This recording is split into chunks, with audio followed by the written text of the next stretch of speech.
अधिकारी ने सेब का एक छोटा टुकड़ा खाया, लेकिन कैदी ने एक ग्रेनेड निकाला और उसे खेल खेल में चबाने लगा। कैदी की मुस्कान देखकर अधिकारी को गुस्सा आ गया और उसने उसे पेट में जोर से मुक्का मारा। अधिकारी ने सोचा कि मुक्का कैदी को काबू में कर लेगा, लेकिन आत्मसमर्पण करने के बजाय कैदी ने जोर से उल्टी की, फिर अपने मुंह से एक लंबा रिबन निकाला जिसके अंत में एक जर्मन साम्राज्य का पदक था। अधिकारी का चेहरा गंभीर हो गया और उसने गुस्से में पूछा कि यह सब क्या है। अचानक एक अलार्म घड़ी की आवाज ने सभी को चौंका दिया। एक सैनिक ने घड़ी खोजने की कोशिश की, लेकिन देखा कि घड़ी कैदी के पीछे से आई थी। सैनिक इस बात से उलझन में था कि उसकी घड़ी कैदी के पास कैसे पहुंच गई। उसने उसे मारने के लिए हाथ उठाया, लेकिन फिर महसूस किया कि कोई खतरा नहीं था। सभी सैनिकों ने अपनी गंभीरता छोड़ दी और हंसने लगे। कैदी को जोकर की तरह मानकर उसका मजाक उड़ाने लगे, लेकिन उन्हें नहीं पता था कि यह सब एक बड़े योजना का हिस्सा था। कैदी ने उनके मूड को देखा और मूर्ख की तरह अभिनय जारी रखा और भी अधिक प्रदर्शन करते हुए। फिर अचानक उसने भागने की कोशिश की। अधिकारी ने तुरंत सैनिकों को उसका पीछा करने का आदेश दिया। जब वे दरवाजे पर पहुंचे तो उन्होंने कैदी को लकड़ी के बैरल के साथ भागते हुए देखा। सैनिक फिर से आराम से हो गए और हंसते हुए उसका पीछा करने लगे, लेकिन जैसे ही बैरल जमीन पर गिरा कुछ अजीब हुआ। कैदी गायब हो गया।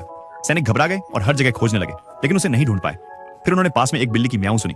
वे मुड़े और देखा कि यह कैदी की एक और चाल थी। सभी फिर से हंसे और कैदी के मूर्खतापूर्ण खेलों के बारे में बात करने लगे, लेकिन अधिकारी को बेचैनी होने लगी। उसे एहसास हुआ कि कैदी की हरकतें सामान्य नहीं थी। तुरंत ही उसने कैदी को आत्मसमर्पण करने के लिए मजबूर करने के लिए एक लड़की को बंधक बना लिया। लड़की की हालत देखकर कैदी ने जल्दी से हार मानने का नाटक किया, लेकिन अगले ही पल अधिकारी चौंक गया। कैदी ने कुछ ऐसा किया जिसकी किसी को उम्मीद नहीं थी। सभी सैनिक उसे पकड़ने के लिए आगे बढ़े, लेकिन फिर उन्होंने देखा कि बंधक लड़की गायब हो गई थी।